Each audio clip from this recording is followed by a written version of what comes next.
안녕하십니까? 오늘 우리는 현대인의 가장 큰 고민인 다이어트와 그 과정에서 마주하게 되는 예상치 못한 부작용, 특히 결석 질환에 대해 심도 있게 다루어 보고자 합니다. 흔히 살을 빼는 것이 건강을 위한 최선의 길이라고 생각하지만 준비되지 않은 체중 감량은 담석증이나 신결석과 같은 심각한 합병증을 초래할 수 있습니다. 인하대학교 명예교수이자 시화병원 산부인과 이병익 박사님의 전문적인 고견과 2024년 최신 지침을 바탕으로 비만 치료 뒤에 숨겨진 배신과 그 예방법을 하나씩 짚어보겠습니다.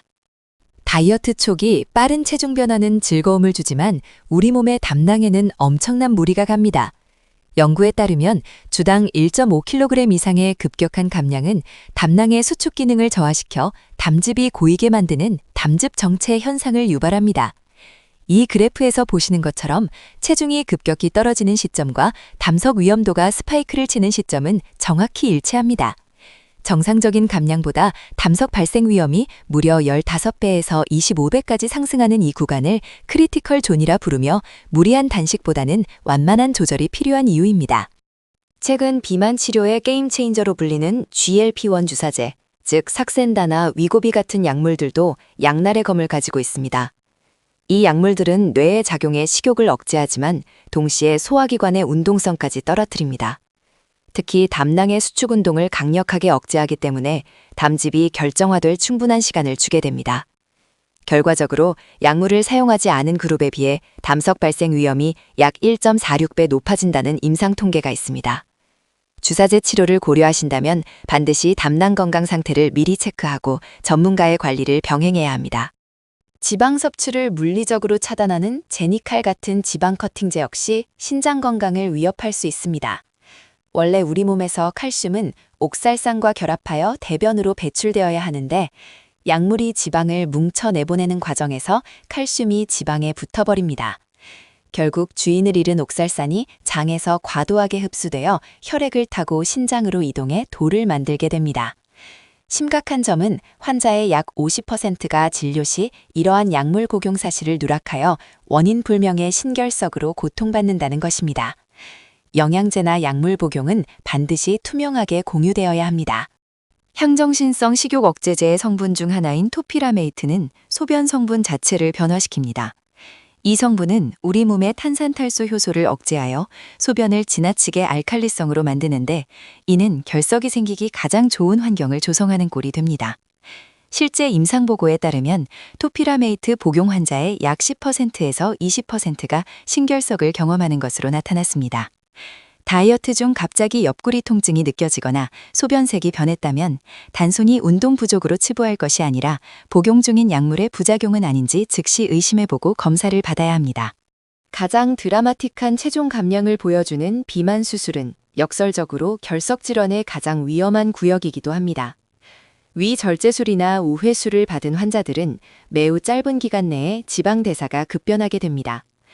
이 과정에서 담즙 내의 콜레스테롤 농도가 포화 상태에 이르게 되며 수술 후 1년 이내에 환자의 25%에서 많게는 40%까지 담석이 발생한다는 충격적인 통계가 있습니다. 수술적 치료는 비만의 종착역이 아니라 담낭과 신장 건강을 지키기 위한 집중 관리가 시작되는 지점임을 명심하고 철저한 사후 관리에 임해야 합니다. 그렇다면 결석의 위협으로부터 우리 몸을 지키는 1단계 방어전은 무엇일까요? 아이러니하게도 지방을 먹는 것입니다. 다이어트 중이라고 지방을 완전히 끊으면 담낭은 수축할 이유를 잃고 멈춰버립니다. 고여있는 물이 썩듯 움직이지 않는 담낭 안에서는 담즙이 굳어 담석이 됩니다. 담낭을 계속 운동시키기 위해 매 끼니 7에서 10g 정도의 건강한 지방을 섭취하십시오. 아보카도, 견과류, 올리브유와 같은 양질의 지방은 담낭을 수축시켜 담즙을 지속적으로 배출해 줌으로써 결석 형성을 원천적으로 방해하는 역할을 합니다. 2단계 방어 전략은 의학적인 도움을 받는 것입니다. 바로 담즙의 순환을 돕는 UDCA 성분을 활용하는 것이죠. 우리가 흔히 아는 우르사의 조성분인 UDCA는 담즙의 콜레스테롤 포화도를 낮추고 흐름을 개선합니다. 특히 비만 치료 중이거나 급격한 감량을 진행 중인 고위험군 환자가 하루 500에서 600mg의 UDCA를 꾸준히 복용할 경우 담석 발생 위험이 최소 67%에서 최대 87%까지 감소한다는 강력한 임상 근거가 있습니다. 무작정 굶는 다이어트보다는 이러한 보조적 요법을 병행하는 것이 장기적으로 훨씬 안전한 선택입니다. 방어전 3단계는 물폭탄 투하라고 불릴 만큼 충분한 수분 섭취입니다. 신결석은 결국 소변 내 성분들이 농축되어 생기는 결정체입니다. 이를 막기 위해 가장 효과적인 방법은 소변을 희석하는 것입니다. 하루에 최소 2.5에서 3리터의 물을 섭취하여 하루 소변량이 2리터 이상 유지되도록 하십시오. 이렇게 소변 농도를 낮게 유지하는 것만으로도 결석 재발률을 절반 이하로 뚝 떨어뜨릴 수 있습니다. 한꺼번에 많이 마시는 것보다 텀블러를 항상 지니고 다니며 조금씩 자주 마시는 습관이 여러분의 신장을 결석으로부터 보호하는 가장 강력한 무기가 됩니다. 네 번째 전략은 칼슘의 귀환입니다.